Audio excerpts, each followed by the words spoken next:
Hi everyone, నా పేరు తిలక్. ఈరోజు మనం అరుణాచలం గిరి ప్రదక్షిణ ఏ విధంగా చేయాలి, అలాగే మార్గం మధ్యలో వచ్చే అష్టలింగాలు, వాటి యొక్క ప్రాముఖ్యత ఏంటి అనేది ఈరోజు మన వీడియోలో తెలుసుకుందాం.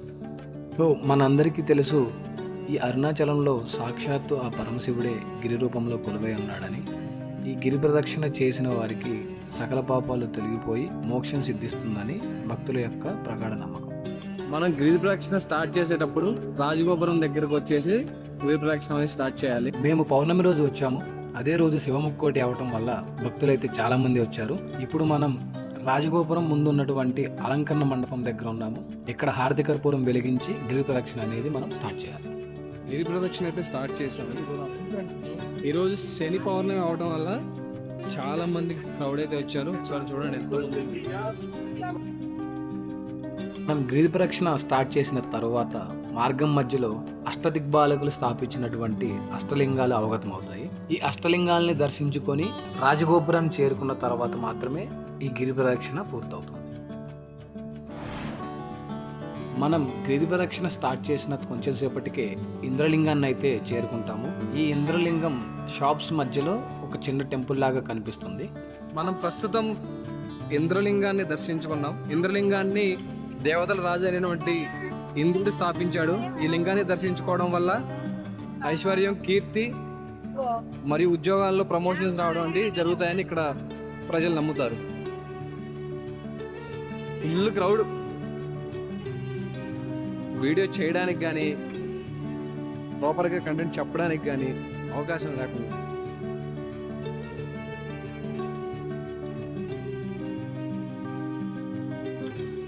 ఇప్పుడు మనం విఘ్నేశ్వర స్వామి టెంపుల్ దగ్గర ఉన్నాము. ఇది సరిగ్గా అగ్నితీర్థానికి ఎదురుగా ఉంటుంది.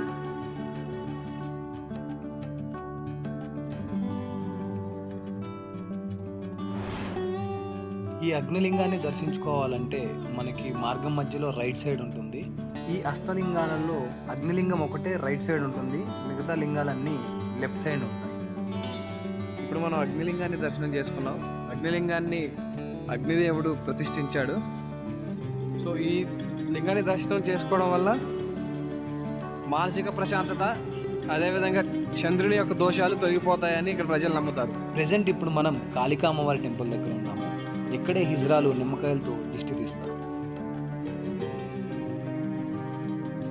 ప్రెసెంట్ మనం రమణ మహర్షి ఆశ్రమం ఎదురుగా ఉన్నాము. నైట్ టైం రమణ మహర్షి ఆశ్రమం క్లోజ్డ్ ఉంటుంది. మీరు రమణ మహర్షి ఆశ్రమం వెళ్ళాలి అనుకుంటే గిరి ప్రదక్షిణ చేసే రోజు మాత్రం అవాయిడ్ చేయండి.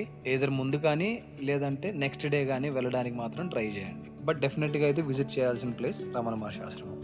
అరుణాచల్ గిరి ప్రదక్షిణ చేసేటప్పుడు మార్గం మధ్యలో అష్టలింగాలే కాకుండా వేరే దేవాలయాలు కూడా మనకు కనిపిస్తూ ఉంటాయి.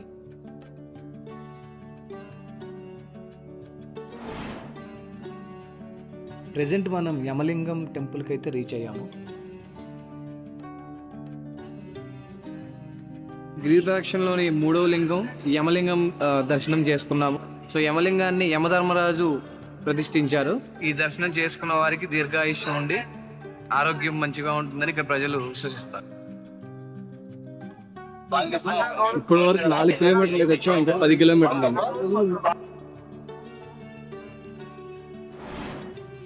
ప్రెజెంట్ మనం అష్టలింగాలలో 4వ లింగం అయినటువంటి నైరుతి లింగం దగ్గర అయితే ఉన్నాము. ఇప్పుడు మనం నైరుతి లింగాన్ని దర్శించుకున్నాము. ఏంటి, నైరుతి అనే రాజు ప్రతిష్ఠించాడు. సో ఈ లింగాన్ని దర్శించుకున్న వారికి దృష్టి దోష నివారణ, సంతాన ప్రాప్తి కలుగుతుంది అని ఇక్కడ ప్రజలు నమ్ముతారు.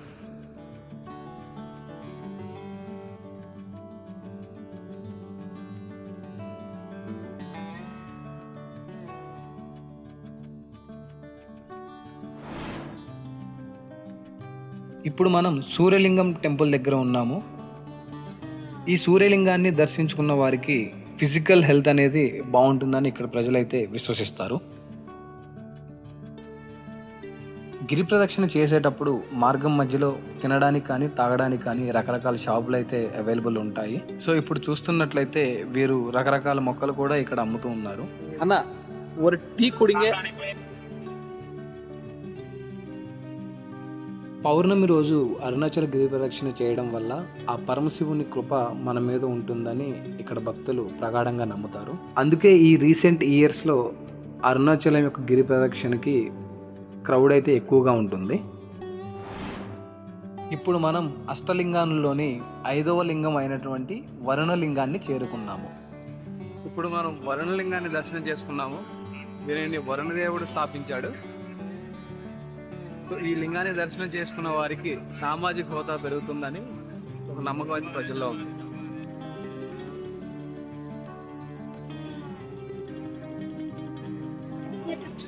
నెక్స్ట్ వాయులింగం. ఇక్కడ నుంచి దగ్గర 2 కిలోమీటర్స్.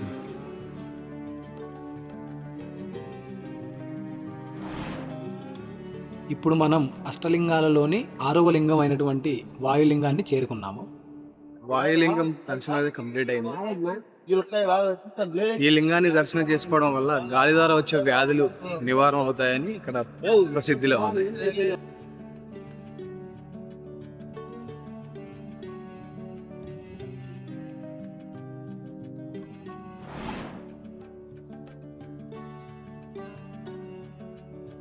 చంద్రలింగం దర్శనం అయితే అయింది.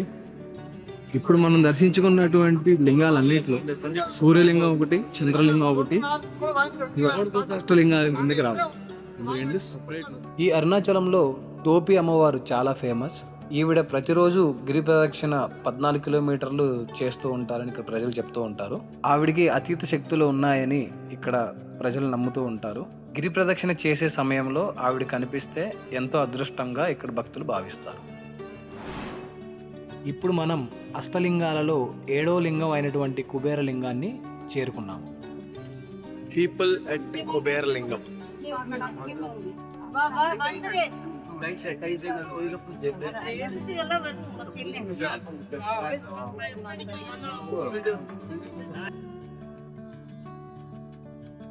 కుబేరలింగం దర్శనం అయితే అయిపోయింది. సో ఈ కుబేరలింగాన్ని కుబేరుడు స్థాపించాడు. ఈ లింగాన్ని దర్శనం చేసుకున్న వారికి అష్టైశ్వర్యం, సంపద కలుగుతాయని ఇక్కడ ప్రజలు నమ్ముతారు. చూశారు కదా ఎంతమంది క్రౌడ్ ఉన్నారో. దేనికైనా మనీ మనీ మనీ. ఈ అరుణాచల్ గిరి ప్రదక్షిణకి నేను ఇప్పటివరకు 3 టైమ్స్ విజిట్ చేశాను. ఈ 3 టైమ్స్ కూడా పౌర్ణమి రోజే రావడం జరిగింది. నేను వచ్చిన ప్రతిసారి ఇక్కడ క్రౌడ్ అయితే చాలామంది ఉన్నారు. ఇప్పుడు మనం మోక్ష మార్గాన్ని అయితే చేరుకున్నాము. ఈ మోక్ష మార్గం కుబేరలింగం దాటిన తర్వాత కుడివైపున మనకు వస్తుంది.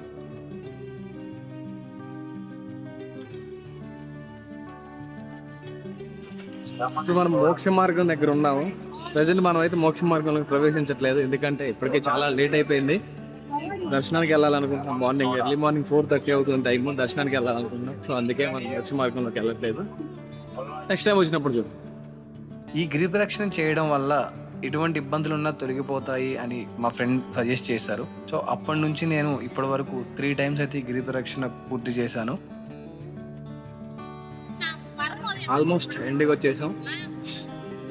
ఓన్లీ ఈశాన్య లింగం ఒకటి ఉంది దగ్గరలో, అయిపోతే రాజగోపురం. చాలా మంది గిరి ప్రదక్షిణ అయిపోయిన తర్వాత కుబేరలింగం దర్శించుకున్న తర్వాత ఇక్కడ బస్ స్టాండ్ దగ్గర 2 వేస్ వస్తాయి.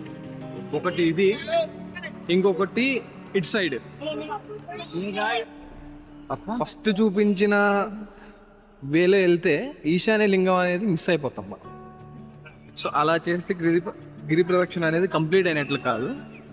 సో లెఫ్ట్ సైడ్ ఉన్న రూట్ నేను కావాలంటే ఇక్కడ మ్యాప్ ఒకసారి స్క్రీన్ షాట్ పెడతాను. సో లెఫ్ట్ సైడ్ ఉన్న రూట్లో వెళ్ళి ఈశాన్య లింగాన్ని దర్శనం చేసుకొని అది కంప్లీట్ అయిన తర్వాత రాజగోపురం వెళ్తే ప్రదక్షిణ అనేది మనకు కంప్లీట్ అయినది. ఇప్పుడు మనం అష్టలింగాలలోని చివరి లింగం అయినటువంటి ఈశాన్య లింగానికి చేరుకున్నాం.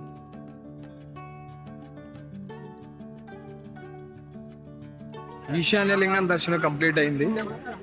ఈశాన్య లింగాన్ని ఈశాన్యుడు స్థాపించాడు. సో ఈ లింగాన్ని దర్శనం చేసుకున్న వాళ్ళకి health and wealth, spiritual growth ఇవి మంచిగా ఉంటాయని నమ్ముతారు. ఇక్కడతో అష్టలింగాల దర్శనం కంప్లీట్ అయింది. సో ఇప్పుడు మనం రాజగోపురం సైడ్ వెళ్తున్నాం. ఇక్కడ కర్పూరం వెలిగించి గిరి ప్రదక్షిణని ముగిస్తాం. నెక్స్ట్ వచ్చేసి అరుణాచలేశ్వర దర్శనం కోసం టెంపుల్లోకి ఎంటర్ అవుతాం.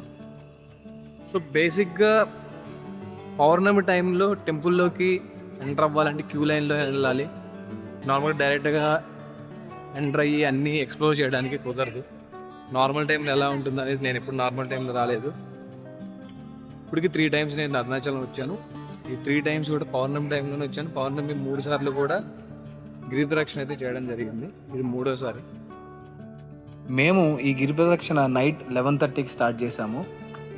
ఎండ్ అయ్యేసరికి ఎర్లీ మార్నింగ్ 5 o'clock అయింది.